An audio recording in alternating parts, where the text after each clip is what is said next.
Channel medical and nurses. अब आज की क्लास है हमारी ओबीजी मिडवाइफरी के स्पेशल जो हाई रिस्क प्रेगनेंसी होती है उनके रिगार्डिंग। जो भी लोग क्लास में नए जुड़े हुए हैं, मैं बता दूं कि सीरीज़ नंबर 2 है। इसके पहले कल की भी क्लास है जो शॉर्ट क्लास हो पाई थी, ओनली 30 मिनट की। बट आज की क्लास में कोशिश की जाएगी कि जो हमारे 10,000 क्वेश्चन हमें गायनिक के करना है उसमें से 100 क्वेश्चन आज की क्लास में आपको कवर किए जाएँ। देख रहे होंगे, मैं उनको बता दूं कि बिहार वालों का आज भी पेपर होने वाला है। कल का एग्ज़ाम हो चुका है 2 शिफ्ट में, आज भी आपका एग्ज़ाम है, अगस्त में भी आपका एग्ज़ाम है। तो जो भी आपके लोग पेपर दे के आ रहे हैं तो मे बी आज इवनिंग में ही आपको कल के और आज के जो चारों शिफ्ट के क्वेश्चन हैं वो एक ही उसमें आपको कवर करके सॉल्व करवा दिए जाएंगे।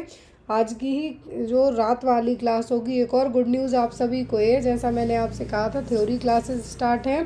थ्योरी क्लासेस स्टार्ट की गई हैं जिसमें अभी ओनली सिंगल टॉपिक बस हमने पढ़ा है। जो हेल्थ एंड वेलनेस सेंटर है, आरोग्य मंदिर उनका नाम कर दिया गया है। तो उस तरीके की स्पेशली एनएचएम के रिगार्डिंग जो नई नई चीज़ें होती हैं उनके रिगार्डिंग हम थ्योरी क्लासेस पढ़ेंगे। तो यहाँ पर आज की क्लास स्टार्ट करने के पहले एक और चीज़ मैं आपको बता दूं, जिनका भी अपकमिंग एग्ज़ाम है, क्योंकि बिहार का एज़ पर मेमोरी बेस्ड जो भी क्वेश्चन हुए अभी तक 3 शिफ्ट कंप्लीट हो चुकी हैं, उनके रिगार्डिंग क्वेश्चन बहुत ही अच्छे आ रहे हैं। उतना हार्ड पेपर नहीं आ रहा है, बट लेट्स सी जब ऑफिशियल पेपर्स देखेंगे हम। और जो भी लोग यहाँ पे जुड़े हैं, जो भी सीरीज़ बुक्स या पीडीएफ वगैरह आप लेना चाहते हैं तो डायरेक्ट भी आपको पीडीएफ्स अवेलेबल हैं।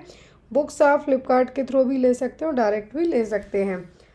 तो पहला क्वेश्चन है यहाँ पर आपको, the nurse is assessing a multi gravida 36 week gestation for symptoms of pregnancy induced hypertension and pre eclampsia. Nurse should give priority to assessing the client for. तो यहाँ पर एक क्लाइंट है मल्टी ग्रेविडा, मतलब 2 से ज़्यादा बार प्रेगनेंसी उसकी हो चुकी है। अभी 36 हफ्ते का जो प्रेगनेंसी पीरियड है, जेस्टेशनल पीरियड है, अभी चल रहा है, जिसके साथ साथ उसको प्री एक्लेम्सिया हुआ है, प्रेगनेंसी इंड्यूस्ड हाइपरटेंशन है, लेकिन यहाँ पे प्री एक्लेम्सिया की कंडीशन भी हुई है। तो एज अ नर्स आपकी प्रायोरिटी यहाँ पे क्या होगी? प्री एक्लेम्सिया कहा गया है यहाँ पर, उसको एक्लेम्सिया नहीं है। प्री एक्लेम्सिया और एक्लेम्सिया का एक जो डिफरेंस होता है वो होते हैं, क्या होते हैं, कन्वल्जन्स होते हैं। तो यहाँ पे पेशेंट को आपकी क्या है, प्री एक्लेम्सिया है और 36 हफ्ते की प्रेगनेंसी है, मल्टी ग्रेविडा है। तो यहाँ पे आपकी प्रायोरिटी क्या होगी? फर्स्ट कहा गया है फेशियल स्वेलिंग, दूसरा है पल्स डेफिसिट, तीसरा एंकल एडिमा और चौथा है डिमिनाइज्ड रिफ्लेक्सेस। तो कौन से जो यहाँ पे पॉइंट हैं आपको उनको आप प्रायोरिटी बेस्ड केयर देंगे? तो यहाँ पर यदि बात की जाए एक्लेम्सिया और प्री एक्लेम्सिया की, तो जो प्री एक्लेम्सिया है इसमें और जो एक्लेम्सिया है, इन दोनों का एक ही जो डिफरेंस होता है, वो डिफरेंस क्या होता है? वो होते हैं कन्वल्जन। प्री एक्लेम्सिया में कभी भी कन्वल्जन नहीं आते हैं, बट एक्लेम्सिया में क्या होते हैं, कन्वल्जन आते हैं।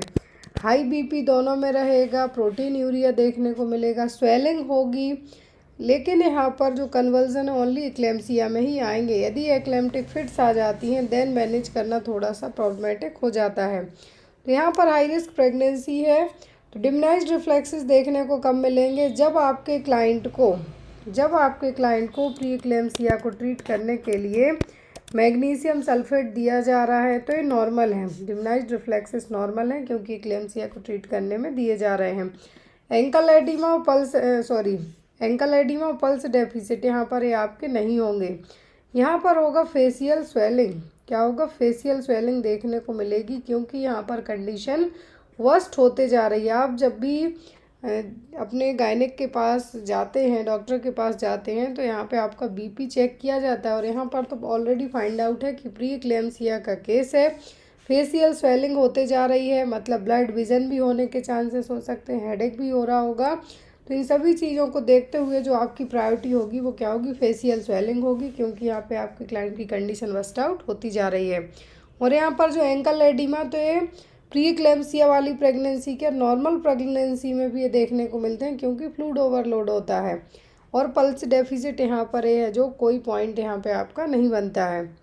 फिर है यहाँ पर आपका, if the indirect Coombs test है positive result, what is given as a prophylaxis. यदि इनडायरेक्ट कॉम टेस्ट किया जाता है और वो टेस्ट पॉजिटिव आता है तो आप अपने क्लाइंट को क्या देंगे एज अ प्रोफाइलैक्सिस के तौर पर। प्रोफाइलैक्सिस का मतलब होता है किसी भी चीज़ के होने के पहले उसको प्रिवेंट करना। अब आपका क्लाइंट यदि कॉम टेस्ट करवाया गया, इनडायरेक्ट कॉम टेस्ट किया गया है तो पॉजिटिव आता है, तो ये क्या होगा, इसको आप क्या देंगे, पेनिसिलिन देंगे, RHIgG देंगे, MSAFP देंगे या फिर EDB देंगे। क्या यहाँ पे आप अपने क्लाइंट को देंगे, ना तो आप यहाँ पे पेनिसिलिन देंगे, ना अल्फा फीटोप्रोटीन देंगे, ना EDB देंगे। यहाँ पे आप अपने क्लाइंट को देंगे RH इम्यूनोग्लोबुलिन G। क्या देंगे, RH हेल्प करेगा कि जो RH नेगेटिव एंटीबॉडीज़ बनती हैं उसको यहाँ पे रोकने में हेल्प करेगा। तो यहाँ पे आप अपने क्लाइंट को क्या देंगे, RHIgG है जो यहाँ पे आप अपने क्लाइंट को देंगे। क्लियर है। 2 तरीके का टेस्ट होता है और इसमें जो आइडेंटिफाई किया जाता है डायरेक्ट इनडायरेक्ट कॉम टेस्ट में RH इनकम्पेटिबिलिटी, कभी कभी कुछ ऑटो इम्यून डिसीज़ के लिए भी ये किया जाता है, लेकिन जब बात प्रेगनेंसी में की जा रही है तो इनडायरेक्ट होता है माँ के लिए और डायरेक्ट होता है बच्चे के लिए। तो 2 तरीके का टेस्ट होता है और यहाँ पर जो RBC में एग्लूटिनेशन बन रहा है या नहीं उसको चेक करने के लिए टेस्ट है जो किया जाता है। ट्यूबरक्लोसिस होता है तब कौन सी जगह पर होगा, फैलोपियन ट्यूब में, यूट्रस में, ओवरी में कि फिमरी में। अब यहाँ पर जो चारों ऑर्गन दिए गए हैं सभी फीमेल जेनाइटल ट्रैक्ट के ऑर्गन है, फीमेल रिप्रोडक्टिव ट्रैक्ट ऑर्गन है। तो इनकेस यहाँ पे आपको पूछा गया है कहाँ पर, कॉमन साइट जेनाइटल ट्यूबरक्लोसिस के लिए यदि बात की जाए, टीबी का जो कॉज है सेम रहेगा, माइकोबैक्टीरियम ट्यूबरक्लाई, लेकिन लंग्स की जगह यदि ये टीबी होती है जेनाइटल ऑर्गन में तो ये कहाँ पे होगी, फैलोपियन ट्यूब में। मोस्ट कॉमन जो साइट होती है, देखिए 2 चीज़ें हैं यहाँ पर, फैलोपियन ट्यूब सबसे कॉमन कंसीडर की जाता है। यदि सेकेंडरी पूछें, प्राइमरी और फर्स्ट तो क्या होगा, जेनाइटल में फैलोपियन ट्यूब, लेकिन सेकेंडरी पूछें तो गर्भाशय और यूट्रस भी हो सकता है 70% केस में, बट 90 to 100 मतलब ज़्यादा मेजॉरिटी क्या है फैलोपियन ट्यूब में, तो आप उसको कंसीडरेट करेंगे। ओवरीज में होने के चांसेस भी होंगे, सर्विक्स में 10% होते हैं, लेकिन यदि बात करें हम ना के बराबर बट हो सकता है तो वेजाइना और वल्वा हैं जो यहाँ पे 1% चांसेस हैं जो रहेंगे, बट मोस्टली फैलोपियन ट्यूब में। तो यहाँ पर तो फीमेल की बात हो गई। यदि आपको मेल में बात की जाए तो मेल में जो सबसे कॉमन यदि बात की जाए, मेल में जेनाइटल ट्यूबरक्लोसिस की बात की जाए तो सबसे कॉमन पार्ट होता है एपिडेमाइडिस। क्या होता है, एपिडेमाइडिस, लेकिन फीमेल में क्या होगा, फैलोपियन ट्यूब। नेक्स्ट है यहाँ पर which is not a test for ovulation. तो यहाँ पर ओव्यूलेशन का टेस्ट कौन सा नहीं है। ओव्यूलेशन का मतलब होता है जब एग रिलीज़ हो, क्या हो, एग रिलीज़ हो। तो यदि आपकी पीरियड साइकिल 28 डेज़ की है, मतलब 28 दिनों में आपके पीरियड्स आते हैं, नॉर्मल साइकिल है, लेंथ साइकिल, तो आपका 14वें दिन क्या रहेगा, ओव्यूलेशन डे रहेगा।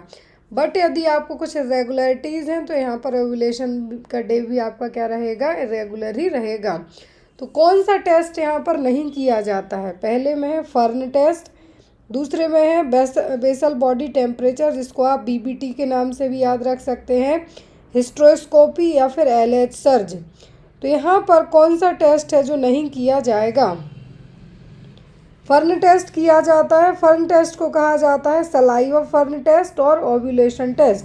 तो यहाँ पर आपका जो सलाइवा सैंपल लिया जाता है, क्या है, सलाइवा सैंपल लिया जाता है, इससे एस्ट्रोजन लेवल को चेक करने के लिए, किसके लिए, एस्ट्रोजन लेवल के लिए यहाँ पर फर्न टेस्ट आपका हेल्प करेगा। बेसल बॉडी टेम्परेचर की बात करें तो जब भी ओव्यूलेशन डे आने वाले हैं तो यहाँ पर आपका जो टेम्परेचर वो क्या होता है, इंक्रीज़ रहता है। हिस्ट्रोस्कोपी नहीं की जाती। LH का लेवल क्या होता है, ए भी हाई होता है। ड्यूरिंग द ओव्यूलेशन टाइम में ए भी हाई होता है। तो यहाँ पर क्या नहीं होगा, वो होगा हिस्ट्रोस्कोपी। बाकी ओव्यूलेशन के लिए बेसल बॉडी टेम्परेचर से भी पता कर सकते हैं। ओव्यूलेशन नाउअडेज किट आने लगी है मार्केट में, उससे भी आप पता कर सकते हैं। फर्न टेस्ट से भी यहाँ पे पता चलेगा। तो यहाँ पर एक क्या है, फर्न टेस्ट। नेक्स्ट है यहाँ पर hydrops fetalis is associated with. तो जो हाइड्रोप्स फीटलिस है किसके कारण होने के चांसेस रहेंगे। ऑप्शन में है हेपेटाइटिस B, पर्वोवायरस V19, मलेरिया या फिर ट्यूबरक्लोसिस। तो हाइड्रोप्स फेटालिस या फिर हाइड्रोप्स फीटालिस है, जो कि एक रेयर कंडीशन है। क्या है? रेयर कंडीशन है, जिसमें फ्लूइड एक्यूमुलेट हो जाएगा। कहाँ पर? 2 फीटल कंपार्टमेंट में। देखिए यहाँ पर हाइड्रोप्स फीटालिस एक रेयर कंडीशन है, याद रखना है आपको, जिसमें बहुत ज़्यादा अमाउंट में एक्सेसिव फ्लूइड एक्यूमुलेशन हो जाएगा। एटलीस्ट 2 बॉडी के कंपार्टमेंट में, किसी भी पार्ट में हो सकता है यहाँ पर। फिर यहाँ पर जिसमें कभी कभी इम्यून आपके बच्चे की खुद की बॉडी के कारण भी हो सकता है, कभी कभी माँ के लिए यदि RH इनकम्पेटिबिलिटी है तो भी हो सकता है। लेकिन यहाँ पर यदि इन्फेक्शन के थ्रू पूछा गया है, देखिए यहाँ पर जो ऑप्शन है यहाँ पे आपको इन्फेक्शन के थ्रू है, तब पर्वोवायरस है, पर्वोवायरस V19, मलेरिया नहीं होगा यहाँ पे। पर्वोवायरस है जो V19 यहाँ पे कंडीशन कॉज कर सकता है। क्लियर है? तो यहाँ पर एक क्या है, एक होता है इम्यून हाइड्रोफिटलस, दूसरा होता है नॉन इम्यून। यदि इम्यून है यहाँ पर क्या है, यदि आपका इम्यून है तो अदर कॉज होंगे, लेकिन यदि नॉन इम्यून है, नॉन इम्यून होगा तो यहाँ पे आपका इन्फेक्शन भी रीजन हो सकता है, कार्डियक एबनॉर्मलिटीज़ भी हो सकती हैं। तो इन्फेक्शियस रीजन में जो कॉमन रीजन होता है वो होता है पर्वोवायरस V19। यदि इम्यून की बात करें तो ये कॉमनली होता है किसके कारण? ब्लड में प्रॉब्लम होने के कारण या फिर RH इनकम्पेटिबिलिटी के कारण। देखिए दोनों टाइप दिए गए हैं, 2 कैटेगरी होती है इसकी। इम्यून हाइड्रोप्स फीटालिस जो कि RH इनकम्पेटिबिलिटी के कारण होगा, और दूसरा होता है नॉन इम्यून। क्या होता है? Non immune hydrops fetalis. तो यहाँ पे जो जनरली मेन रीज़न होते हैं क्या? जेनेटिक कंडीशन हो सकती हैं या फिर इन्फेक्शियस कंडीशन हो सकती हैं। फिर है यहाँ पर इमरजेंसी कॉन्ट्रासेप्टिव कंटेंट्स। तो इमरजेंसी कॉन्ट्रासेप्टिव जो मेडिकेशन है इनमें क्या हो सकता है? अब यहाँ पे आपकी आई पिल हो सकती हैं 72 आवर्स के अंदर जो ली जाती हैं। तो क्या कंटेंट रहेगा? एस्ट्रॉइडल, लेवोनोजेस्ट्रॉल, एस्ट्रॉन या फिर PGE2, प्रोस्टाग्लैंडिन यहाँ पे होगा। क्या होगा? तो जो इमरजेंसी कॉन्ट्रासेप्टिव होती हैं इसमें कॉमन कंपोनेंट होते हैं लेवोनोजेस्ट्रॉल। क्या होता है? लेवोनोजेस्ट्रॉल रहेगा, जो कि विदिन 72 घंटे के यदि आपने अनसेफ सेक्सुअल एक्ट किया है या फिर कोई भी मेथड नहीं अपनाई है, बट आप अपकमिंग टाइम में प्रेगनेंसी को जो नहीं चाहते, अनवांटेड प्रेगनेंसी नहीं चाहते हैं, तब यहाँ पर विदिन 72 आवर के, आफ्टर 72 आवर यदि आप मेडिकेशन लेते हैं तो ये नॉन इफेक्टिव रहेगी। और यदि आप ब्रेस्ट फीडिंग मदर हैं तो आपको नहीं लेना है। नेक्स्ट है यहाँ पर drug used in ovarian carcinoma.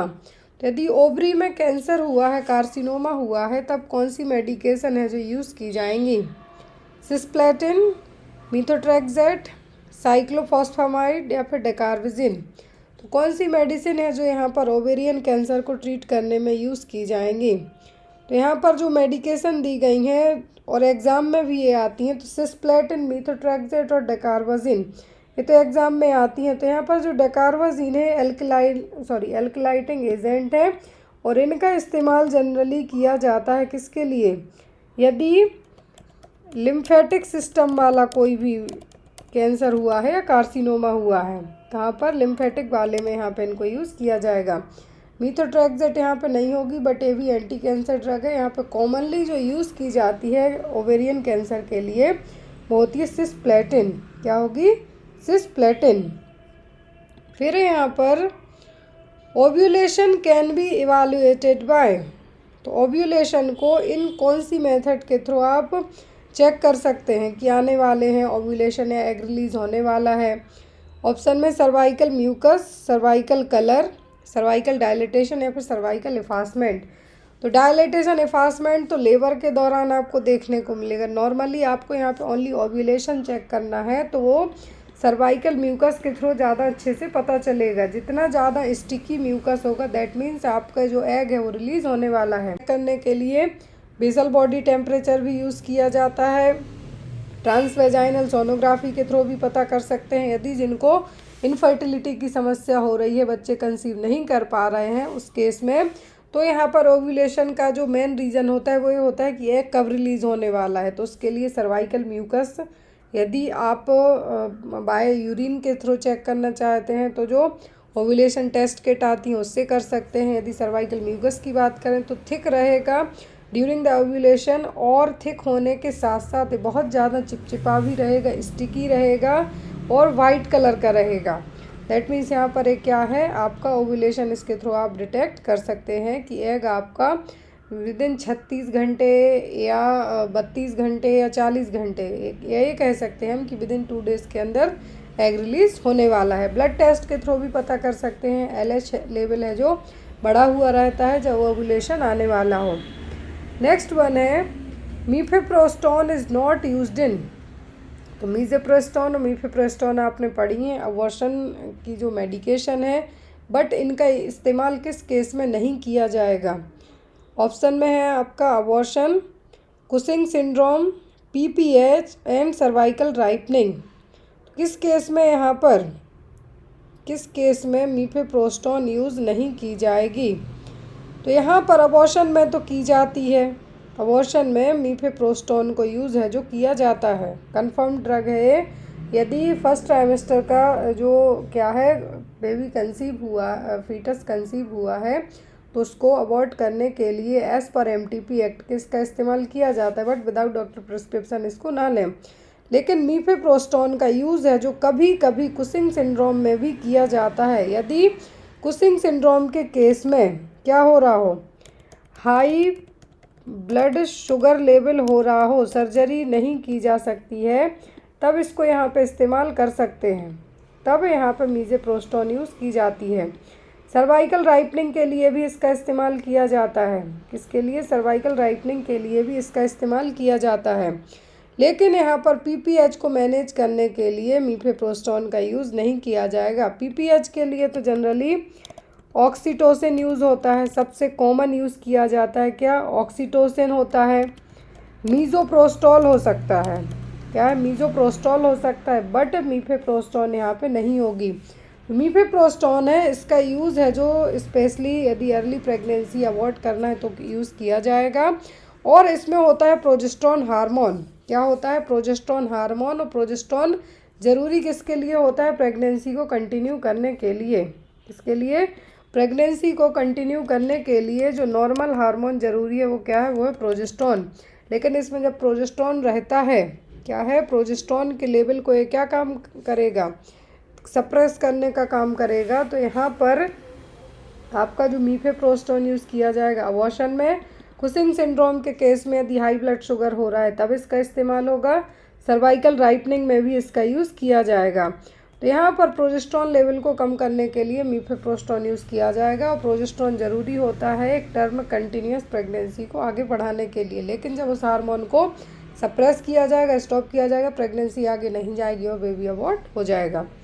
Next है यहाँ पर सेंटोक्रोमैन इज़ा। तो यहाँ पर एक जो इमेज दिख रही है, एक इस तरीके की कॉन्ट्रासेप्टिव है, फीमेल ओरल, मेल कॉन्ट्रासेप्टिव, टोकोलाइटिक या फिर ऑक्सीटोसिक। तो टोकोलाइटिक्स ड्रग आपने पढ़ी होगी, टोकोलाइटिक इफ़ेक्ट्स कॉज करती हैं, जो मतलब बेबी को हम ये कह सकते हैं हार्मफुल इफ़ेक्ट कॉज करेंगी, प्रेगनेंसी में नहीं दी जाती हैं, बट इन केस यदि प्रीटर्म बेबी होने वाले हों तब इनका इस्तेमाल किया जा सकता है। ऑक्सीटोसिक में ऑक्सीटोसिन आ जाएगा, ऑक्सीटोसिन होगा। तो सेंटोक्रोमैन है सहेली, क्या है, सहेली मेथड वाली है, फीमेल ओरल कॉन्ट्रासेप्टिव पिल है। क्या है? फीमेल ओरल कॉन्ट्रासेप्टिव पिल है, इसका नाम क्या है? सहेली। नेक्स्ट है यहाँ पर most common germ cell tumour of ovary is. तो ओवरी में होने वाला सबसे कॉमन जर्म सेल ट्यूमर कौन सा है?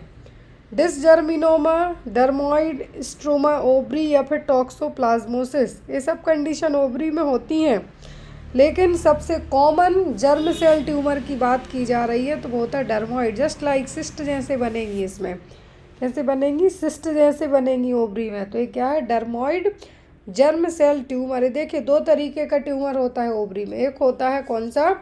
डिसजर्मिनोमा, जो कि मैलिग्नेंट है, मैलिग्नेंट का मतलब स्प्रेड आउट होगा। लेकिन एक जो दूसरा सबसे कॉमन होता है डर्मोइड सिस्ट, जिसमें कभी कभी पता ही नहीं चलता कि ओवरी में जर्म सेल है जो डेवलप होना, जर्म सेल ट्यूमर का जो डेवलपमेंट स्टार्ट हो गया है। टॉक्सोप्लाज्मोसिस तो यहाँ पर एक पैरासाइट के द्वारा होने वाला इन्फेक्शन है।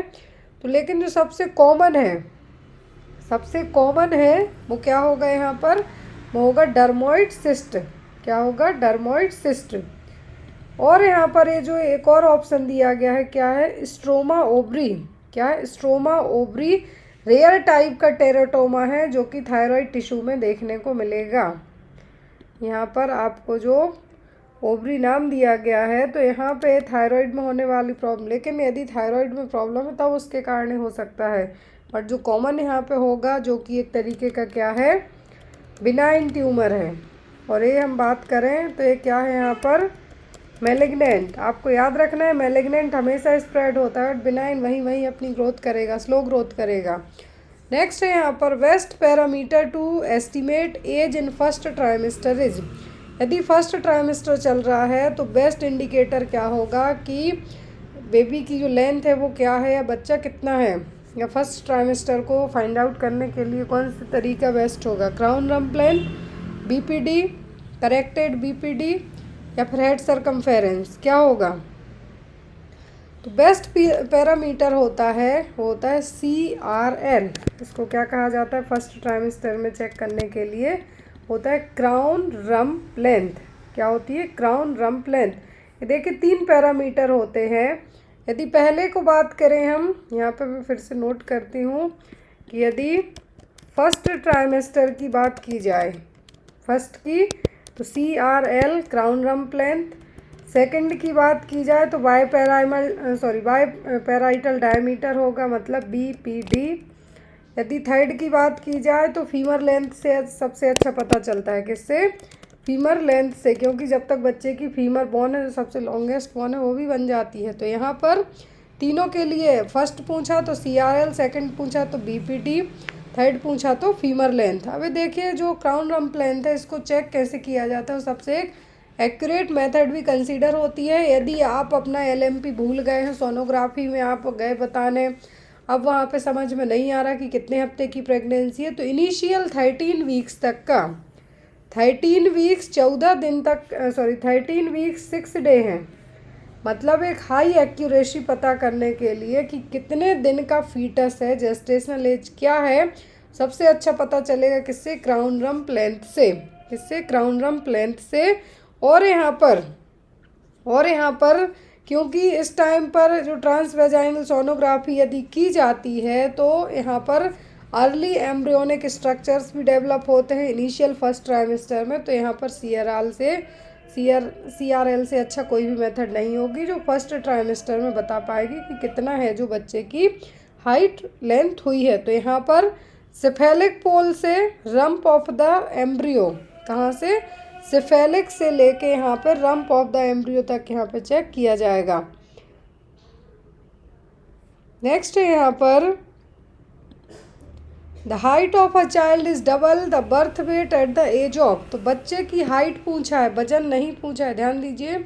बच्चे की हाइट है जो डबल कब हो जाएगी बर्थ वेट के। लेट्स से यदि बच्चा, एक एवरेज बच्चे की हम बात करें तो 50 सेंटीमीटर का बॉर्न हुआ है। क्या हुआ है, 50 सेंटीमीटर का बच्चा बॉर्न हुआ है, तो उसकी हाइट है जो डबल कितनी एज में होगी, लेंथ 50 सेंटीमीटर है, जब वो बॉर्न हुआ है तो उसकी जो लेंथ है, लंबाई है, डबल हो जाती है मोस्ट ऑफ दी, कितने साल में, 3 से 4 साल में। यहाँ पे आपको 3 to 4 ईयर भी आप याद रख सकते हैं, 3 to 4 ईयर में डबल होती है।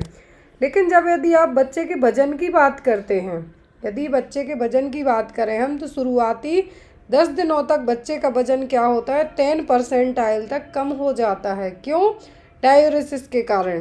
किसके कारण, डायूरेसिस के कारण। लेकिन बच्चे का वजन डबल होने की बात करें हम तो 5 to 6 मंथ में हो जाएगा, ट्रिपल की बात करें तो 1 साल में हो जाएगा, और 4 गुने की बात करें तो 2 साल में हो जाएगा। यहाँ पे देखिए लिखा भी हुआ है, डबल होता है 5 से 6 महीने में, ट्रिपल हो जाएगा 1 साल में, और क्वाड्रिपल मतलब 4 गुना हो जाएगा 2 साल में। बच्चा यदि 2.5 किलो का पैदा हुआ है तो डबल उसका वजन 6 महीने में हो जाएगा, 5 kg हो जाएगा।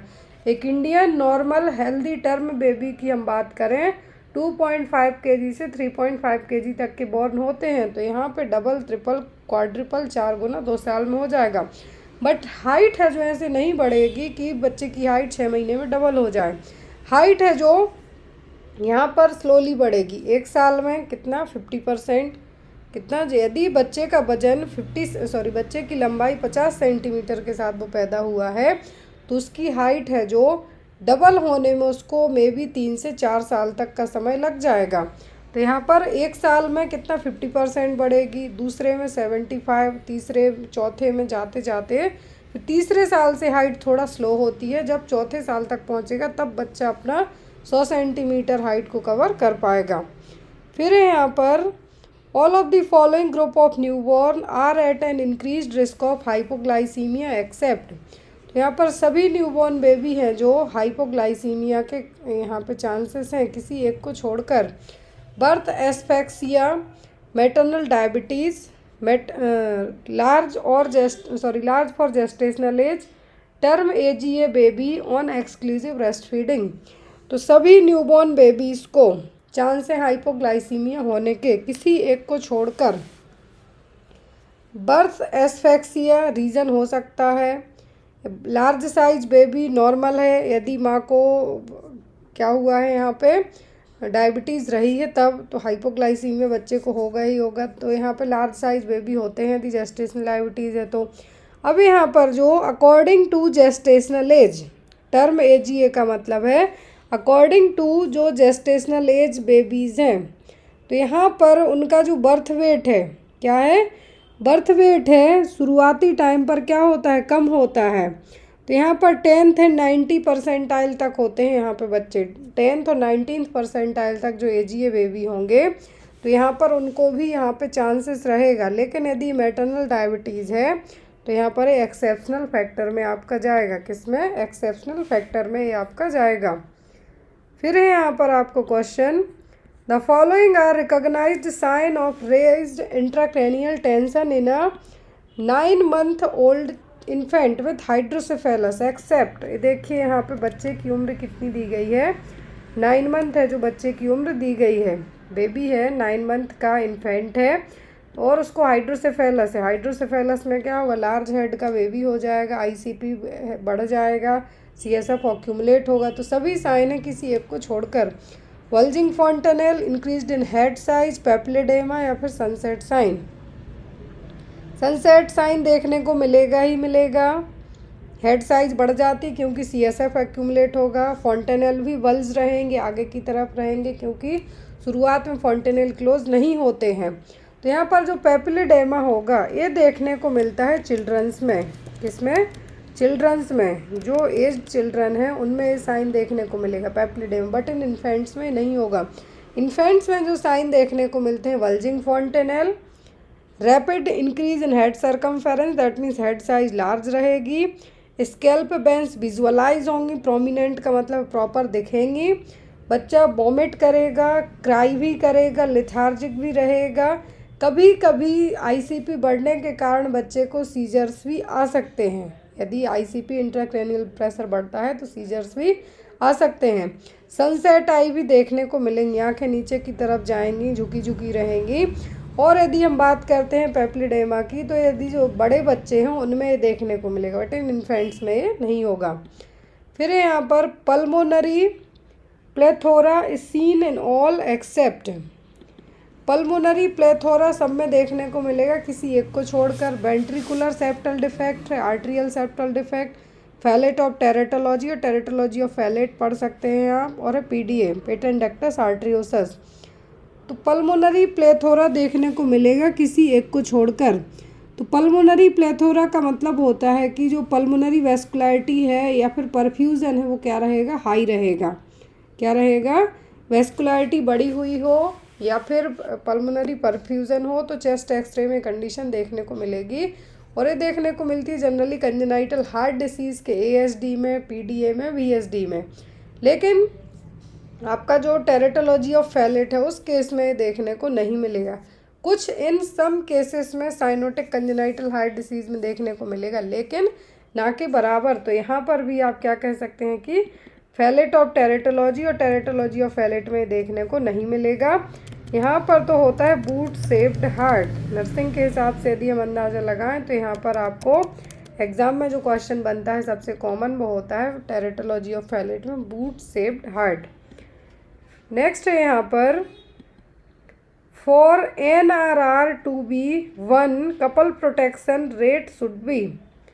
CPR कितना होना चाहिए यदि NNR 1 आई है तो? CPR कपल प्रोटेक्शन रेट है यहाँ पर, कार्डियोपल्मोनरी रिससिटेशन नहीं है।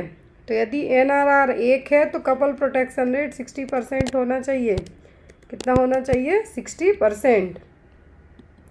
फिर यहाँ पर small pox vaccine was invented by. तो स्मॉल पॉक्स वैक्सीन की खोज किसने की थी? लुईस पास्चर ने, एडवर्ड जेनर, पाउल एग्नी या फिर जॉनसनो। ये सभी जो यहाँ पर माइक्रोबायोलॉजिस्ट के नाम दिए गए हैं, अलग अलग एग्जाम में अलग अलग तरीके से आते ही हैं। जैसे जॉनसनो को फादर ऑफ एपिडेमियोलॉजी कहा जाता है। स्मॉल पॉक्स के लिए कौन है यहाँ पर? तो वो एडवर्ड जेनर, जिन्होंने सबसे पहली फर्स्ट वैक्सीन की खोज की थी। ये भी आपको याद रखना है। जो फर्स्ट वैक्सीन की डिस्कवरी हुई थी वो थी स्मॉल पॉक्स वैक्सीन, और खोज किसने की थी? एडवर्ड जेनर ने। फिर है यहाँ पर first disability census is done in the year. एक क्वेश्चन आपको आता है कि जनगणना सेंसस है जो कब होता है? तो हर 10 साल में होता है। लास्ट कब हुआ था? 2011 में। उसके बाद से नहीं हुआ, होना था बट कोविड के कारण नहीं हो पाया, अभी पता नहीं कब होगा। लेकिन जो यहाँ पे फर्स्ट डिसेबिलिटी सेंसस की बात की जा रही है तो ये हुआ था 1981 में। कब कंडक्ट किया गया था? 1981 में। फिर यहाँ पर Japanese encephalitis is caused by. तो जैपनीज इंसेफ्लाइटिस किसके द्वारा होता है? Culex, Aedes, Mansonia, Anopheles. Japanese encephalitis JE है जो कॉमन, तो इसका क्या है? वायरस है। जैसे डेंगू मच्छर काटेगा तब वायरस आपके अंदर एंटर होगा, वैसे ही यहाँ पर जैपनीज इंसेफ्लाइटिस का वायरस है। क्या है? जैपनीज इंसेफ्लाइटिस का वायरस है। जब क्यूलेक्स मॉस्क्यूटो बाइट करेगा, क्यूलेक्स मॉस्क्यूटो बाइट करेगा तब वो वायरस आपकी बॉडी में एंटर करेगा, तब जाके जैपनीज होगा। तो यहाँ पर जैपनीज इंसेफ्लाइटिस का जो मेन रीज़न है क्या होगा? Culex mosquito. फिर है यहाँ पर who is regarded as father of the public health. Public health के फादर कौन है? ऑप्शन है आपको जॉनसनो, कोलेरा, रॉबर्ट कोच या फिर लुईस पास्चर। तो फादर ऑफ पब्लिक हेल्थ कौन होंगे यहाँ पर? तो पब्लिक हेल्थ के फादर हैं वो है जॉन स्नो। क्या है? Jon Snow. यहाँ पे आप इनका नाम है जो याद रखिए, क्या है? Jon Snow. कोलेरा जो यहाँ पे नाम है, क्या है? कोलेरा है जो यहाँ पर, जो विब्रियो कोलेरा नाम का एक बैक्टीरिया तो है ही है। कोलेरा एक यहाँ पे कौन है? साइंटिस्ट है, इन्होंने भी एक खोज की है।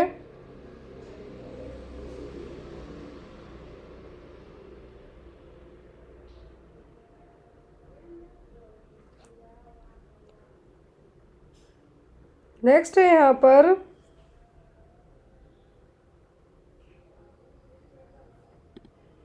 Average number of mites found on the body in a person suffering from scabies is. तो यदि किसी पर्सन के लिए क्या स्केवीज है, तो यहाँ पर आपने पढ़े हैं ईच माइट, कितने ईच माइट होंगे तब पता चलेगा कि इसको स्केवीज हुआ है। 1 से 2, 5 से 10, 10 से 15 या 15 से 20। तो यदि एज़ पर WHO की गाइडलाइन के हिसाब से हम माने तो एज़ पर यदि पर्सन को स्केबीज़ हुआ है तो एटलीस्ट 10 से 15 ईच माइट तो है उसकी बॉडी पर रहेंगे ही रहेंगे। देखिए यदि यहाँ पर क्रस्टेड का मतलब बहुत ज़्यादा हो गए, मतलब 1000 और मिलियन ऑफ माइट्स रहेंगे। लेकिन क्लासिक स्केबीज़ में हम बात करें तो एटलीस्ट पर्सन की बॉडी पर 10 से 15 ईच माइट तो रहेंगे ही रहेंगे। तो यहाँ पर यदि क्रस्टेड की बात करें, मतलब बहुत ज़्यादा अनकाउंटेबल हो रहे हैं, मिलियंस में जा रहे हैं, तो माइट नंबर क्या है? मिलियंस, हज़ार में होंगे। लेकिन एक एवरेज हम बात करें तो 10 से 15 यहाँ पर आपके कंसीडर होंगे ही होंगे। फिर यहाँ पर national family health survey is done every. तो नेशनल फैमिली हेल्थ सर्वे कब किया जाता है? हर 6 महीनों में, हर 1 साल में, हर 5 साल में, हर 10 साल में, एवरी 10 ईयर में। तो सेंसस होता है हर 10 साल में। क्या होता है? सेंसस 10 साल में होता है। 6 महीने में SRS डेटा दिया जाता है। ये पॉइंट बहुत इंपॉर्टेंट है, याद रखिए आप। और यहाँ पर जो फैमिली हेल्थ सर्वे होता है NFHS होता है, ये 3 to 5 ईयर में किया जाता है, बट एक एवरेज हम बात करें तो यहाँ पे अभी ये क्या कंसीडर होता है, 5 साल में। कितना? 5 साल में। नेक्स्ट है यहाँ पर bagassosis is caused by the dust of. तो बेगोसिस किसकी डस्ट के कारण होगा? जूट, कॉटन, शुगर केन या फिर टेक्सटाइल्स के कारण। तो बेगोसिस होता है जो भी लोग गन्ने का जो काम, गन्ने से जो एक तरीके से हमें कह सकते हैं शुगर निकालने का काम करेंगे या फिर जैगरी बनाने का काम करेंगे, तो जो उनके कारण जो भी डस्ट उड़ती है उसके कारण होगा। तो यहाँ पे मेन फैक्टर क्या होगा? Sugar cane. फिर है यहाँ पर fracture of distal tibial epiphysis with anterior lateral displacement is called as. Distal tibial epiphysis के साथ साथ जो एंटीरियर लेटरल पार्ट है क्या कहलाएगा? कौन सा फ्रैक्चर होगा? पॉट्स, कॉटन्स, ट्राइप्लेन फ्रैक्चर या फिर टीलियक्स फ्रैक्चर। तो यहाँ पर जो फ्रैक्चर कहलाएगा वो होगा टीलियक्स फ्रैक्चर। यहाँ पे आपको एग्जाम में इमेज बेस्ड क्वेश्चन में भी आ सकता है। अब एक क्वेश्चन आपके लिए है, आंसर कमेंट बॉक्स में दीजिएगा, जो नेक्स्ट क्लास होगी उसमें इसका आंसर आपको बताया जाएगा। TB of spine most commonly affects. यदि ट्यूबरक्लोसिस स्पाइन में होती है तो स्पाइन के कौन से एरिया को सबसे ज़्यादा अफेक्ट करेगी? लंबर वर्टिब्रा को, सर्वाइकल को, थोरेसिक को या फिर सैक्रल को? इसका आंसर आप लोग कमेंट बॉक्स में देना। इसके आगे की जो क्लास होगी उसमें इसका आंसर आपको दिया जाएगा। और जो भी आपके डाउट वगैरह रह जाते हैं क्लास को लेके या PDF वगैरह को लेके, तो आप बेझिझक होके पूछ सकते हैं। Thank you, bye bye. Image add कर दिए ताकि कंफ्यूजिंग ना हो। तो टेमी फ्लू है जो क्या है? ओसेल्टामविर है, मार्केट में इस नाम से अवेलेबल होगी। तो यहाँ पर आपको क्या आंसर करना है? Both B and C। जो drug of choice swine flu की वो क्या है? ओसेल्टामविर। कि मार्केट में आपको डॉक्टर ओसेल्टामविर नहीं लिखेंगे, आपका जो प्रिस्क्रिप्शन रहेगा मरीज का उसमें टेमी फ्लू लिख देंगे। तो यहाँ पर आपका आंसर क्या होगा? P and C। Next one, what is the length of umbilical cord? तो अम्बिलिकल कॉर्ड की लंबाई कितनी होती है? 30 सेंटीमीटर, 40 सेंटीमीटर, 45 सेंटीमीटर या फिर 38 सेंटीमीटर? अम्बिलिकल कॉर्ड है जो क्या है? अम्बिलिकल कॉर्ड है, उसकी लेंथ कितनी होगी? अम्बिलिकल कॉर्ड की लेंथ होती है, एवरेज बात करें हम, 45 सेंटीमीटर। कितनी? 45 सेंटीमीटर। अब आप इसको नोट डाउन कर लीजिए जो मैं अब इसको आगे बता रही हूँ। लेंथ की बात करें तो 45 सेंटीमीटर। इसमें 3 ब्लड वेसल्स होती हैं। Umbilical cord consist of 3 vessels, 2 arteries, 1 vein. और यहाँ पर in 4 month right umbilical vein disappear. चौथे महीने में राइट अम्बिलिकल वेन डिसअपियर हो जाएगी। अम्बिलिकल कॉर्ड का दूसरा नाम है फ्यूनिस। क्या है? अम्बिलिकल कॉर्ड का दूसरा नाम है फ्यूनिस। और यहाँ पर आफ्टर जब कॉर्ड का पल्सेशन स्टॉप हो जाता है तब कॉर्ड को कट करना चाहिए। 5 minute after delivery cord should be cut by umbilical cord cutter. दो यहाँ पर जो कॉर्ड कट की जाती है, मैटरनल साइड तो फीटर जो बच्चा हुआ है उसके दोनों साइड क्लैंप लगा के देन बीच में से कट किया जाता है। तो 5 मिनट के बाद, एक एवरेज टाइमिंग की बात कर रहे हैं तो कब? 5 मिनट के बाद अम्बिलिकल कटर से। लेकिन यहाँ पर एवरेज ड्यूरेशन है जो 2 से 3 मिनट का भी हो सकता है, क्योंकि इतने टाइम में जो पल्सेशन है कॉर्ड का वो स्टॉप हो जाएगा। अब यहाँ पर अम्बिलिकल कॉर्ड के बारे में आपने जानी इतनी चीज़ें, तो यहाँ पर ये देखिए कॉर्ड क्लैंपिंग और कटिंग कैसे की जाती है। तो यहाँ पर 1 से 3 मिनट तक आपको वेट करना है क्लैंप करने के लिए भी, क्योंकि जो मैटरनल ब्लड है वो बेबी हुआ है उसमें चला जाए, ताकि बच्चे को भी एनीमिया की कंडीशन से आप बचा सकते हैं। अब 2 यहाँ पर कंडीशन होती हैं। 80 से 100 ml ब्लड की सप्लाई हो जाती है न्यूबॉर्न बेबी में, और ये क्या करेगी? एनीमिया से प्रिवेंट करने का काम करेगी बच्चे के लिए। 2 कंडीशन बनती है, होता है अर्ली कॉर्ड क्लैंपिंग कटिंग और दूसरा होता है लेट।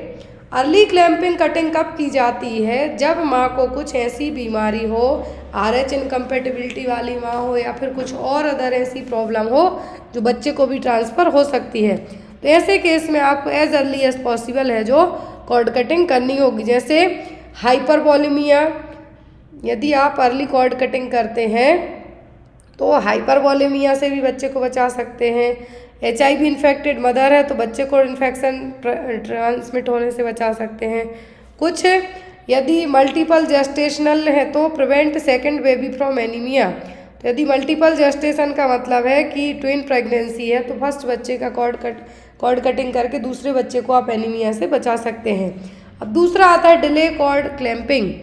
डिले कॉर्ड क्लैंपिंग तब की जाती है जब हीमोग्लोबिन का लेवल बच्चे में आपको लगता है कि कम है, ब्लड ट्रांसफ्यूजन की ज़रूरत भी पड़ सकती है और इससे बच्चे को बेटर इम्यूनिटी भी मिलेगी। तो आपको दो चीज़ें याद रखनी, अर्ली और लेट। डिले क्यों करनी है? बच्चे को एनीमिया से बचाना है आपको, बच्चे मैटरनल ब्लड बच्चे में चला जाए और बच्चे में है जो आयरन भी उतने टाइम में स्टोर हो जाएगा हीमोग्लोबिन के लिए और मेनली इम्यूनिटी के लिए। यदि अर्ली की बात करें एज अर्ली एज पॉसिबल हो तो यदि माँ को कुछ ऐसे इन्फेक्शन हो, जैसा मैंने आपको बताया RH इनकम्पेटेबिलिटी हो, HIV हो, हेपेटाइटिस B हो, तो ऐसे केस में वो इन्फेक्शन बच्चे में होने से आपको रोकना है तो आपको क्या करना है? Early cord cutting.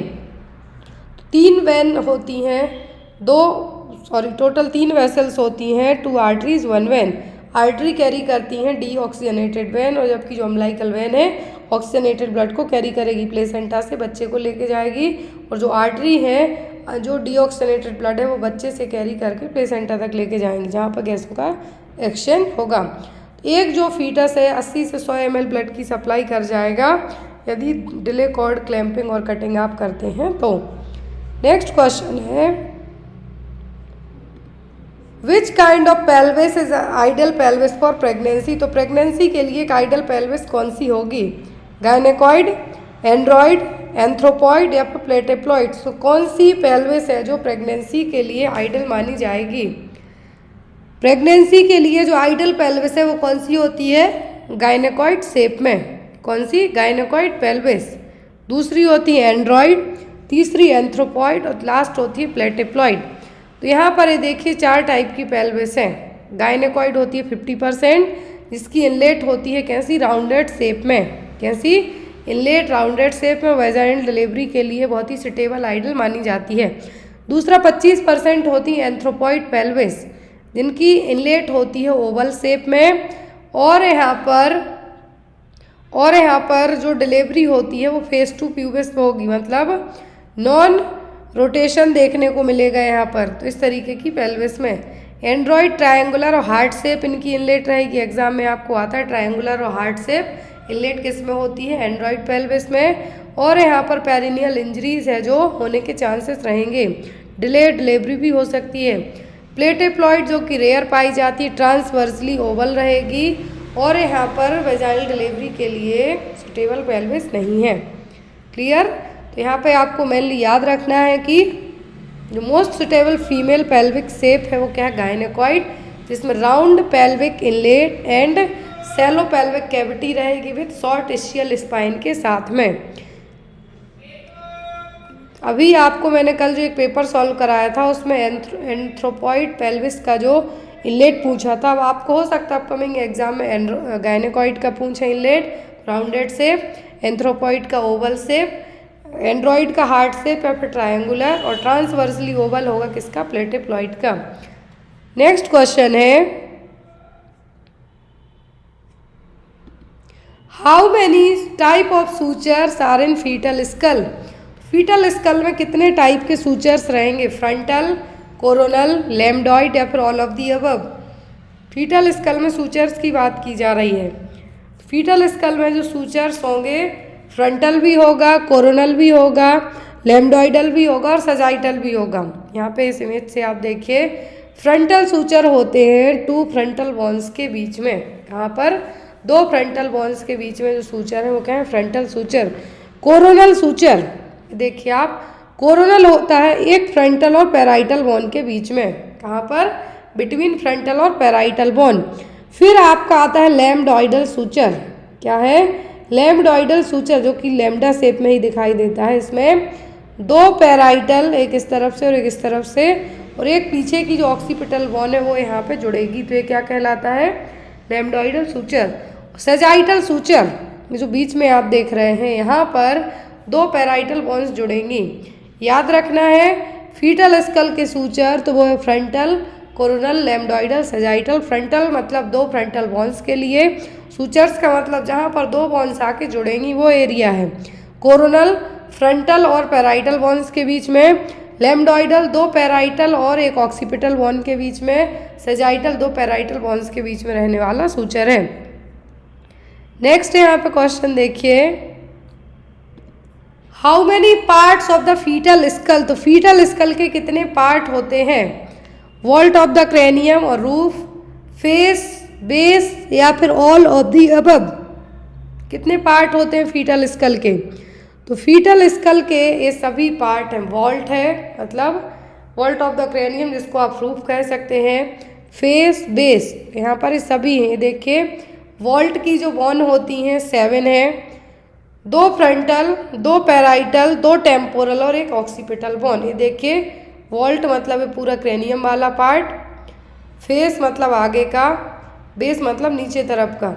तो यहाँ पर वॉल्ट में जो बोन होती हैं कितनी होती हैं? 7, जिसमें दो फ्रंटल, दो पैराइटल, दो टेम्पोरल और एक ऑक्सीपिटल बोन। दो फ्रंटल बोन है, क्या है? दो फ्रंटल बोन है, ये 8 साल की उम्र तक क्या हो जाएंगी? फ्यूज होकर एक हड्डी में कन्वर्ट हो जाएंगी। जो आपके आगे जो फोरहेड है यहाँ पर, ये बोन बचपन में तो दो रहेंगी, सूचर से जुड़ी हुई होंगी, लेकिन ये फ्यूज़न होगा, इनका 2 से 1 हो जाएगी। कब तक? 8 साल की उम्र तक। नेक्स्ट यहाँ पे देखिए आप, ये सेम एज वही इमेज है जो आपने अभी देखी, और दो पैराइटल बोन्स हैं, इनमें भी ऑसिफिकेशन देखने को मिलेगा। क्या देखने को? ऑसिफिकेशन का मतलब 2 से 1 होना। फिर एक ऑक्सीपिटल बोन है जो कि बैक ऑफ द स्कल और पार्ट्स ऑफ इट्स बेस, तो बेस का पार्ट है और यहाँ पर प्रेजेंट रहेगी। नेक्स्ट क्वेश्चन है, what do you mean by fontanelle, तो फॉन्टेनेल का मतलब क्या है? स्पेस बिटवीन 2 और more bones join together, space between 2 और more sutures joining, ligament join या फिर ऑल ऑफ दी अबव। तो जहाँ पर दो बोन्स का ज्वाइन होता है वो कहलाते हैं ज्वाइंट और जोड़। लेकिन यहाँ पर फॉन्टेनेल की बात की जा रही है, जहाँ पर 2 या 2 से ज़्यादा सूचर्स आके ज्वाइन होंगे, मिलेंगे, वो कहलाते हैं फॉन्टेनेल। देखिए sutures and fontanelles help the fetal skull to mould during the process of delivery. तो यहाँ पर आपने देखा होगा बच्चे की जो बोन्स होती हैं 300 से ज़्यादा होती हैं at the time of birth, लेकिन एडल्ट में 206 हड्डियाँ होती हैं। कितनी? एडल्ट में 206 बोन्स होंगी। तो इनमें फ्यूज़न होने लगता है जब 300 प्लस ज़्यादा बोन्स होती हैं बच्चे में। तो यहाँ पर जो सूचर्स और फॉन्टेनेल क्या करेंगे? डिलीवरी के टाइम पर मोल्डिंग का मतलब है यहाँ पर थोड़ा सिकुड़ने का काम भी कर सकते हैं सूचर्स और फॉन्टेनेल। तो यहाँ पर वही है, सूचर्स और फॉन्टेनेल क्या हेल्प करेंगे? स्कल को मोल्ड करने में हेल्प करेंगे ताकि प्रोसेस ऑफ डिलीवरी के टाइम पर हेड इजीली बाहर आ जाए। फॉन्टेनेल मेम्ब्रेन फिल्ड स्पेस है जो कि एक सूचर्स के यहाँ पे आके मिलेंगे, एंटीरियर फॉन्टेनेल और ब्रैगमा, पोस्टीरियर फॉन्टेनेल और लैम्डा। एग्जाम में आपको आता है। तो पोस्टीरियर फॉन्टेनेल जनरली है जो 1.5 मंथ में क्लोज हो जाते हैं एज कम्पेयर टू एंटीरियर के। एंटीरियर 12 से 18 महीने की एज में क्लोज होते हैं, डायमंड शेप के होंगे। और जो एंटीरियर फॉन्टेनेल हैं, फॉन्टेनेल का मतलब क्या है? जहाँ पर सूचर्स आके मिलते हैं वो एरिया है फॉन्टेनेल। अब एंटीरियर फॉन्टेनेल के यहाँ पर सेजाइटल, कोरोनल और फ्रंटल सूचर आके मिलेंगे। पोस्टीरियर में सेजाइटल सूचर, 2 लैम्डोइडल सूचर आके मिलेंगे और जो कि एंटीरियर से छोटा हो गए। देखिए posterior fontanelle and anterior fontanelle, ये वाला हिस्सा आगे का एंटीरियर, पीछे वाला पोस्टीरियर। एग्जाम में आपको या तो इनका जो हम ये कह सकते हैं ऑसिफिकेशन है कब होता है, मतलब 2 से 1 हो जाते हैं, तो फॉन्टेनेल्स एंटीरियर वाले हो जाते हैं 1.5 ईयर में, और जबकि पोस्टीरियर है जो 6 से 8 वीक या फिर 1.5 महीने तक आप कह सकते हैं। Next one, crowning occurs in which stage of labour. Crowning कौन सी स्टेज में देखने को मिलेगी? First stage of labour, second stage of labour, third stage of labour या फिर फोर्थ स्टेज ऑफ लेबर में क्राउनिंग है जो कौन सी स्टेज में देखने को मिलेगी? क्राउनिंग देखने को मिलेगी सेकेंड स्टेज ऑफ लेबर में। अब यहाँ पे आपको एग्जाम में एक क्वेश्चन आता है कार्डिनल मूवमेंट। क्या है? Cardinal movement of labour. तो यहाँ पर एक सीरीज होती है। क्या है? एक सीरीज होती है। मैकेनिज्म ऑफ लेबर के लिए क्राइटेरिया की हम बात करें, क्राइटेरिया का मतलब है यहाँ पर कौन कौन सी चीज़ें ऐसी ज़रूरी हैं जिसके कारण only vaginal delivery, normal delivery ही हो सकती है, और यदि इनके अलावा कुछ भी जो कंडीशन डेवलप होती है तो ऐसे केस में नॉर्मल वेजाइनल डिलीवरी नहीं हो पाती। यहाँ पर यदि हम मैकेनिज्म ऑफ लेबर की बात करें तो सबसे पहली चीज़ होती है क्या कि क्या क्या क्राइटेरिया रहने चाहिए, मतलब क्या क्या ऐसी जो बच्चे का प्रेजेंटेशन है वो कैसा होना चाहिए, और यहाँ पर बच्चे के लिए वेट पे भी डिपेंड करता है, बच्चे का प्रेजेंटिंग पार्ट है वो भी डिपेंड करता है, लाई क्या है, बच्चा ट्रांसवर्स है कि लॉन्गिट्यूडनल है, ये सभी चीज़ें डिपेंड करेंगी। उसके बाद आता है आपका कार्डिनल मूवमेंट। तो यहाँ पर तो क्वेश्चन में था कि आपको क्या है, क्राउनिंग कौन सी स्टेज में होती है, तो सेकंड स्टेज में। पहले हम बात करेंगे क्राइटेरिया की कि क्या क्या क्राइटेरिया होंगे। तो यहाँ पर क्राइटेरिया का जो पहला बच्चा क्या है, लॉन्गिट्यूडनल लाई हो, मतलब पैर ऊपर की तरफ सिर नीचे की तरफ है, जो एक लाई, एक होता है ट्रांसवर्स, बच्चा पूरा अपोजिट रहेगा एब्डोमिनल गर्थ में, लेकिन यहाँ पर लॉन्गिट्यूडनल लाई हो। प्रेजेंटेशन से पहले को मतलब प्रेजेंटिंग पार्ट हेड है जो सबसे नीचे हो, पोजीशन हो, एटीट्यूड गुड फ्लेक्शन में हो, डिनोमिनेटर ऑक्सीपिट हो, और presenting part posterior part of anterior parietal bone के साथ हो। तब ऐसे केस में जो मैकेनिज्म ऑफ लेबर है, जो कार्डिनल मूवमेंट है नॉर्मल वेजाइनल डिलीवरी के, वो यहाँ पे काम करेंगे।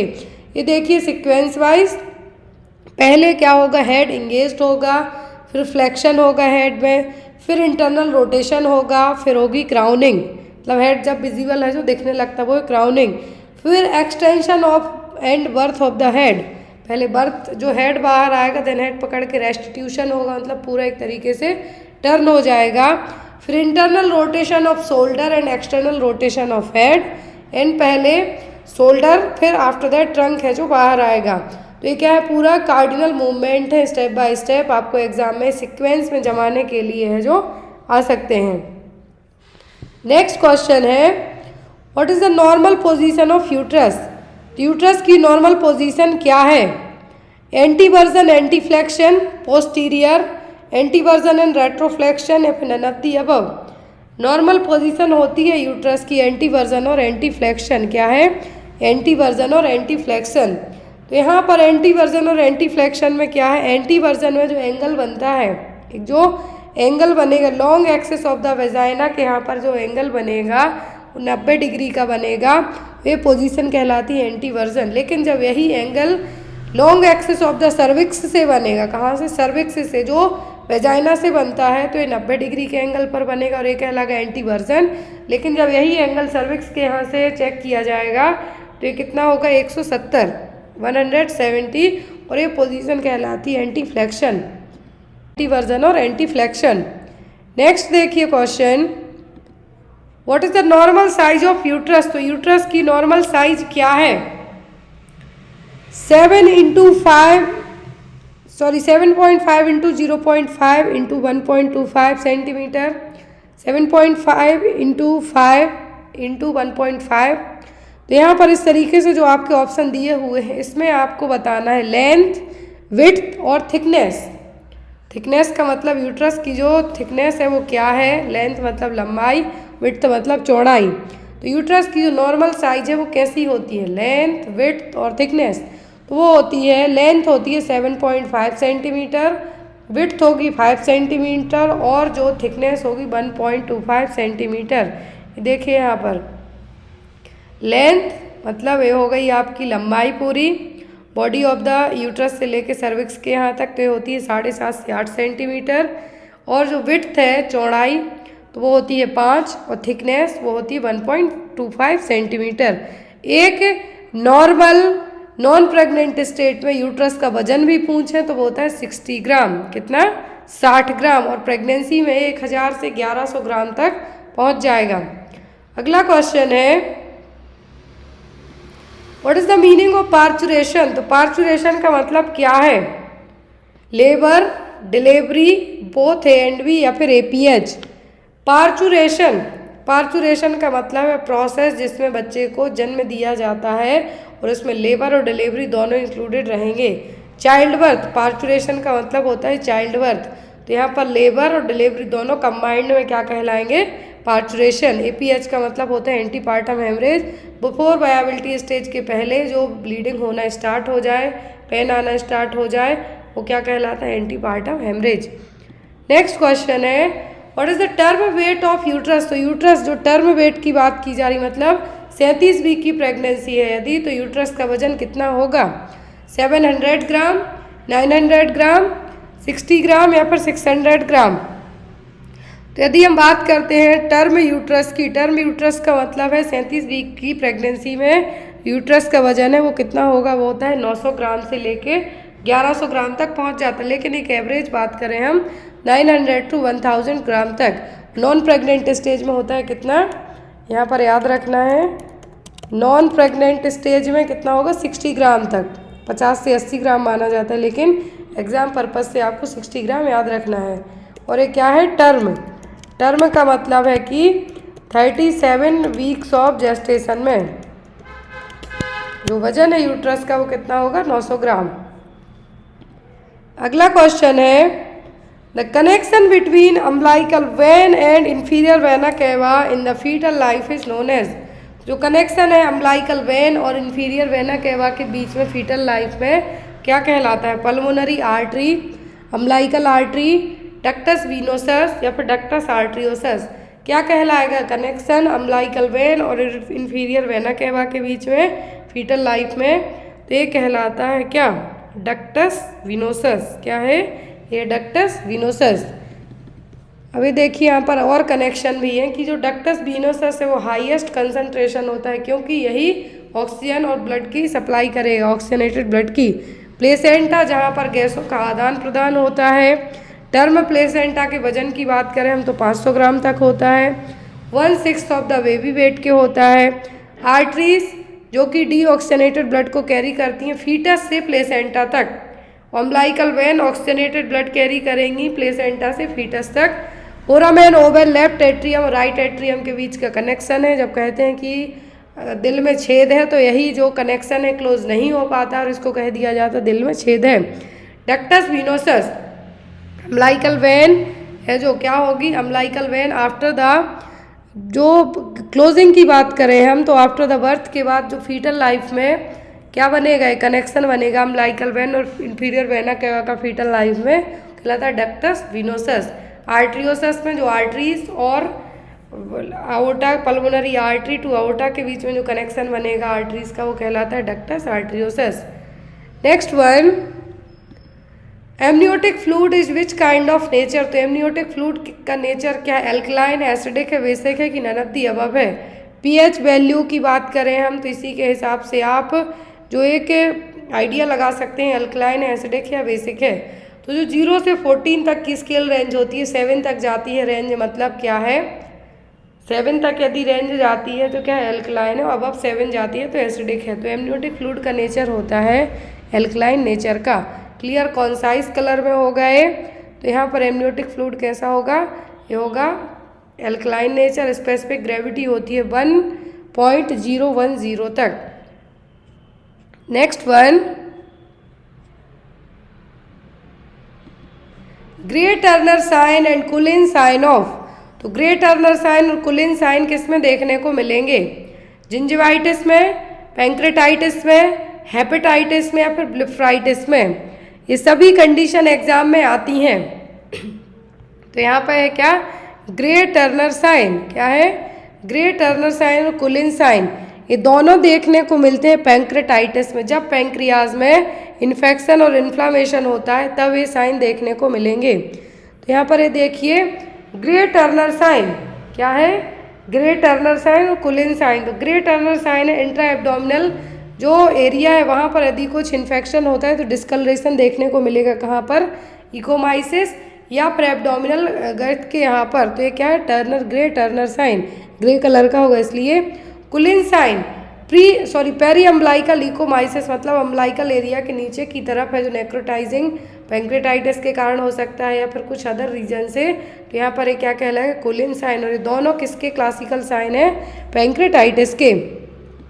अगला क्वेश्चन है, which of the following response is expected in a mother when the baby is sucking the breast.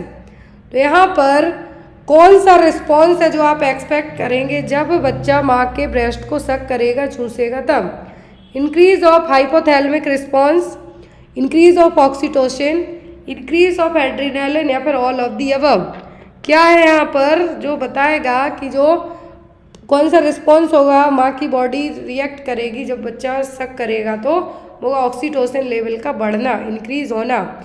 जब भी बेबी सक करेगा मदर के ब्रेस्ट मिल्क को तो उसको दूध मिलेगा, लेकिन ये जो सकिंग करने वाला पॉइंट है यहाँ पर ये क्या करेगा, ट्रिगर करेगा आपके ब्रेन को कि हार्मोन रिलीज करो, ऑक्सीटोसिन हार्मोन रिलीज होगा।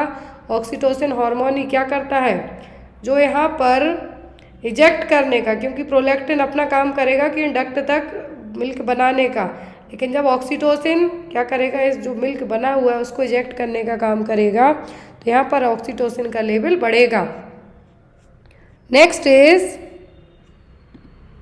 Puberty onset in girls start with. तो लड़कियों में जो प्यूबर्टी है किस एज में स्टार्ट होती है, सॉरी जो साइन है वो क्या है, growth spurt, menarche, growth spurt, menarche, menopause, thelarche and growth of pubic hair. Onset of puberty की बात की जा रही है, तो प्यूबर्टी में यहाँ पर क्या होगा, थैलार्ची भी देखने को मिलेगी। थैलार्ची का मतलब है ब्रेस्ट बड का डेवलपमेंट होना, प्यूबिक हेयर का आना, तो ये दोनों चीज़ें देखने को मिलेंगी।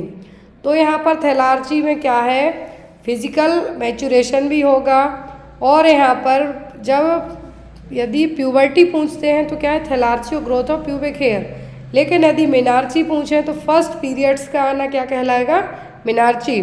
और यहाँ पर नाउअडेज 12 ईयर्स के बाद ही पीरियड्स आना स्टार्ट हो जाते हैं गर्ल्स में। अगला क्वेश्चन है, तो यहाँ पर ये देखिए 10 से 14 साल गर्ल्स के लिए और बॉयज़ में 12 से 16 साल तक। Next one, what is the objective of the जन औषधि बाल मित्र प्रोग्राम। तो यहाँ पर क्या एम है जन औषधि बाल मित्र प्रोग्राम का, educate children on PMBJP, provide subsidised medicine to children, provide subsidised medicine to pregnant women, promote investment in PMBJP। तो यहाँ पर क्या है, जन औषधि बाल मित्र प्रोग्राम का एम क्या है, जन औषधि बाल मित्र प्रोग्राम। तो इसका जो मेन एम है वो क्या है, वो होगा यहाँ पर educate children on PMBJP। Jan Aushadhi दिवस जो वीक सेलिब्रेट किया गया था, तो इसके जो टाइम पर 15 लोकेशन पर, इंडिया के 15 लोकेशन पर जन औषधि बाल मित्र प्रोग्राम लाया गया था। बाल मित्र का मतलब है बच्चे, इनमें क्या था, बच्चों को एंगेज किया गया था प्रधानमंत्री भारतीय जन औषधि परियोजना के तहत। तो यहाँ पर एजुकेशन के लिए है, किसके लिए, एजुकेशन चिल्ड्रन ऑन प्रधानमंत्री बाल जन औषधि प्रोग्राम और परियोजना। नेक्स्ट क्वेश्चन है,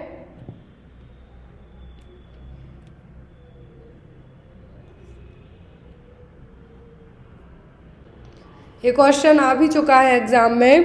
क्वेश्चन है यहाँ पर, व्हेन वाज द सुरक्षा क्लिनिक लॉन्च्ड। तो जो सुरक्षा क्लिनिक है कब लॉन्च की गई थी, 1992 में, 1999 में, या फिर 1998 में और 2001 में। कब एक क्लिनिक है, सुरक्षा क्लिनिक है जो स्टार्ट की गई थी। तो ये सुरक्षा क्लिनिक रिलेट किससे करती है, सुरक्षा क्लिनिक है जो रिलेट किससे करती है, सुरक्षा क्लिनिक रिलेट करेगी जितनी भी sexually transmitted reproductive tract infection है उससे। और इस क्लिनिक को लॉन्च किया गया था 1992 में। कब, 1992 में एड्स कंट्रोल ऑर्गेनाइजेशन ने इसके लिए लॉन्च किया था। याद रखना है, सुरक्षा क्लिनिक क्या है, सुरक्षा क्लिनिक। पहले इसको STI और RTI क्लिनिक के नाम से जाना जाता था, जो कि यहाँ पर जो क्लिनिक है इसको लॉन्च किसने किया था, NACO ने, नेशनल एड्स कंट्रोल ऑर्गेनाइजेशन ने, जिसका हेडक्वार्टर कहाँ पर है, न्यू दिल्ली में। और एक इसके लिए कि जो RTI और सेक्सुअली ट्रांसमिटेड इन्फेक्शन है, रिप्रोडक्टिव ट्रैक्ट इन्फेक्शन है, उनको प्रिवेंट करने के लिए और कैसे है जो HIV एड्स को प्रिवेंट कर सकते हैं, हम उसके लिए क्लिनिक आई थी। अब इसमें से जो एग्ज़ाम में अभी जो क्वेश्चन आए हैं वो क्या आए थे, वो थे इस क्लिनिक के कलर कोड। यहाँ पे देखिए कि यहाँ पर एक कलर कोड किट प्रोवाइड की जाती है इस सुरक्षा क्लिनिक के तहत, जो 1992 में एक क्लिनिक आई। पहले तो यहाँ पे आप इसका आंसर याद रखें, कब, 1992 में सुरक्षा क्लिनिक लॉन्च की गई थी सेक्सुअली ट्रांसमिटेड डिसीज या रिप्रोडक्टिव ट्रैक्ट इन्फेक्शन के लिए नेको के द्वारा जो रेड रिबन यूज़ किया जाता है, ये भी आपको याद रखना है। इसमें जो कलर कोड यूज़ किए गए थे वो थे grey, green, white, blue, red, yellow and black. 7 colour code की किट यहाँ पे इस्तेमाल की गई थी, जिसमें किट 1 है जो ग्रे कलर की होगी, इसमें यूरेथ्रल डिस्चार्ज, एनोरेक्टल डिस्चार्ज और सर्विसाइटिस के लिए यहाँ पर स्पेसिमेन कलेक्ट करने के लिए लिया गया था। किट ग्रीन और किट नंबर 2 जो कि वेजाइनाइटिस, वेजाइना में कुछ इन्फेक्शन होता है, इन्फ्लामेशन होता है, उसके लिए। किट 3 जो कि वाइट कलर थी, जेनाइटल अल्सर्स के लिए। किट 4 ब्लू कलर की, जेनाइटल अल्सर्स। किट 5 भी जेनाइटल अल्सर्स के लिए, रेड कलर की। येलो थी जो कि लोअर एब्डोमिनल पेन के लिए, और किट 7 ब्लैक जो कि इंग्वाइनल व्यूवो के लिए यहाँ पे कलर कोड है जो इस्तेमाल किए गए थे। अभी किट मैंने आपको बताई कि एग्ज़ाम में आई थी, तो एक किट से रिलेट करते हुए क्वेश्चंस आपको, जिन्होंने राजस्थान NHM का पेपर दिया है उसमें सेम एज ऐसे ही लिखा था कि based on the colour code kit के इनको मैच कीजिए। तो यहाँ पे टोटल जो कलर यूज़ किए गए किट कितने, 7, grey, green, white, blue, red, yellow and black, ये कलर कोड यहाँ पे इसके इस्तेमाल किए गए। इनका क्लिनिकल कंडीशन बेस्ड ऑन, इसमें एक ड्रग्स भी इंक्लूडेड थी। यदि हम बात करें कि जो ग्रे कलर की किट थी, किट 1 जिसको कहा गया, इसमें देखिए यहाँ पे जो मेडिकेशन थी वो क्या थी, किट फर्स्ट थी जो ग्रे कलर की, इसमें मेडिकेशन क्या थी, azithromycin 1 gram single dose plus cefixime 400 mg single dose for urethral discharge, anorectal discharge syndrome and asymptomatic management के लिए। और नॉन कमर्शियल प्रोजेक्ट थे, सेल के लिए नहीं थे, गवर्नमेंट में सप्लाई के लिए थे, जो RTI या फिर STI क्लिनिक्स थी और सुरक्षा क्लिनिक्स थी उनके लिए। जो ग्रीन कलर की किट थी, किट नंबर 2, इसमें सेनिडाजोल 1 ग्राम BD डोज था और फ्लूकोनाजोल था जो कि वेजाइनल डिस्चार्ज सिंड्रोम के लिए। तो यहाँ पर इस तरीके से कलर कोड किट है जो इस्तेमाल की गई थी और इनमें अलग अलग तरीके की है जो मेडिकेशन अवेलेबल थी। नेक्स्ट क्वेश्चन है यहाँ पर, तो आपको यहाँ पे इस किट के अकॉर्डिंग क्या याद रखना है। फर्स्ट थिंग, यहाँ पे आपको ये तो एग्ज़ाम में ये पूछा जा सकता है कि कौन सा कलर कोड किस सेक्सुअली ट्रांसमिटेड डिसीज़ के लिए, इन्फेक्शन के लिए इस्तेमाल किया जाएगा, कलर कोड, और इसमें ड्रग कौन सी होगी। अगला क्वेश्चन है यहाँ पर, which sign differentiate from eclampsia to pre eclampsia, इनमें से कौन सा साइन है जो एक्लेम्सिया को प्री एक्लेम्सिया से डिफ्रेंशिएट करेगा। तो ऑप्शन में प्रोटीन्यूरिया, कन्वल्जन्स, हाई BP या फिर ब्लड विजन। तो कौन सा साइन है जो एक्लेम्सिया को प्री एक्लेम्सिया से डिफरेंस करेगा, तो वो होगा यहाँ पर एक्लेम्सिया का प्री एक्लेम्सिया से डिफ्रेंसिएशन, वो होगा कन्वल्जन्स। प्री एक्लेम्सिया में कभी भी फिट्स नहीं आते हैं, जो एक्लेम्प्टिक फिट्स जिसको कहते हैं ओनली एक्लेम्सिया में आते हैं। जो एक्लेम्प्टिक फिट्स होते हैं वो ओनली कब आते हैं, कन्वल्जन्स वो आते हैं एक्लेम्सिया में। प्री एक्लेम्सिया में प्रोटीन्यूरिया होगा, BP बढ़ेगा, ब्लड विजन होगा, हेडेक होगा, लेकिन यहाँ पर कन्वल्जन्स आते हैं ओनली किसमें, एक्लेम्सिया में। जो ड्रग ऑफ चॉइस यूज़ की जाती है वो कौन सी होती है, वो होती है MgSO4। याद रखना है, MgSO4 है जो ड्रग ऑफ चॉइस इसके लिए यूज़ की जाएगी। Next question, severe anaemia in pregnancy when HB level. तो यहाँ पर यदि एनीमिया की कंडीशन है प्रेगनेंसी में, सीवियर एनीमिया की कंडीशन है, तो HB लेवल, हीमोग्लोबिन लेवल कितना होगा, लेस देन 7 ग्राम पर DL, less than 11, less than 9 या फिर मोर देन 9। कितना हीमोग्लोबिन लेवल होगा यदि प्रेगनेंसी में सीवियर एनीमिया कंसीडर किया जाता है। तब सीवियर में कंसीडरेट करने की बात करें तो according to World Health Organization के कितना, लेस देन 7, कितना है, लेस देन 7। और मैं बता दूं कि जो भी लोग अपकमिंग टाइम में पेपर दे रहे हैं, आपको किसी भी स्टेट के पेपर्स किसी भी प्लेटफॉर्म के थ्रू यदि अवेलेबल हो जाएं, जो लोग मेरे थ्रू नहीं लेना चाहते यदि आप चैनल पर देखते हैं तो चैनल पर भी पूरे पेपर्स अपडेटेड हैं। तो आप लोग प्लीज़ मेरी सभी से रिक्वेस्ट है, करंट के प्रीवियस के जब CHO का पेपर देते हैं उसके 4 दिन बैठ के आप, क्योंकि आपको यदि 40-50 पेपर सॉल्व करते हैं तो 4 दिन का समय लग जाएगा। जो लोग बहुत अच्छे से करेंगे तो 2 दिन सफिशिएंट है पूरे पेपर सॉल्व करने के लिए। तो यहाँ पे आपको लास्ट में है जो पूरे पेपर से एक बार सॉल्व करके ज़रूर जाना है। जिनका डाउट रहता है कि क्या क्वेश्चंस रिपीट होते हैं, तो सेम एज क्वेश्चन यदि रिपीट नहीं होता है तो आपको इस तरीके से, जैसे यहाँ पे सीवियर एनीमिया है, ओनली एनीमिया पूछ ले, माइल्ड पूछ ले, मॉडरेट पूछ ले, इस तरीके से क्वेश्चन आ सकते हैं। सीवियर एनीमिया कंसीडर किया जाएगा जब हीमोग्लोबिन लेवल्स लेस देन 7 हो। According to World Health Organization के प्रेगनेंसी में एनीमिया कंसीडर किया जाता है जब हीमोग्लोबिन लेवल 11 ग्राम पर DL से भी कम हो और जो हेमेटोक्रिट वैल्यू है लेस देन 32% हो। तो माइल्ड की बात करें तो 9 to 10.9 ग्राम पर DL, मॉडरेट 7 to 8.9, लेकिन लेस देन 7 ग्राम पर DL मतलब सीवियर, और वेरी सीवियर मतलब लेस देन 4 ग्राम पर DL। जो यहाँ पर सीवियर और वेरी सीवियर है, स्पेशली इन दोनों केसेस में पेशेंट को एडमिट करके है जो ब्लड ट्रांसफ्यूज करने की ज़रूरत भी पड़ जाती है।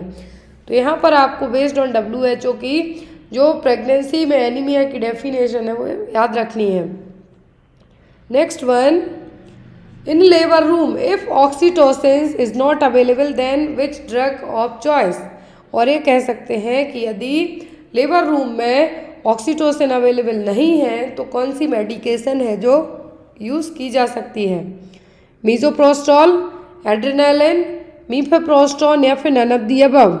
यदि इनकेस ऑक्सीटोसिन अवेलेबल नहीं, ऑक्सीटोसिन यूज़ किसके लिए की जाती है, लेबर इंड्यूस करने के लिए, PPH को मैनेज करने के लिए, लेकिन जब ये अवेलेबल नहीं है तो मीजोप्रोस्टॉल को भी यूज़ किया जा सकता है। मीजोप्रोस्टॉल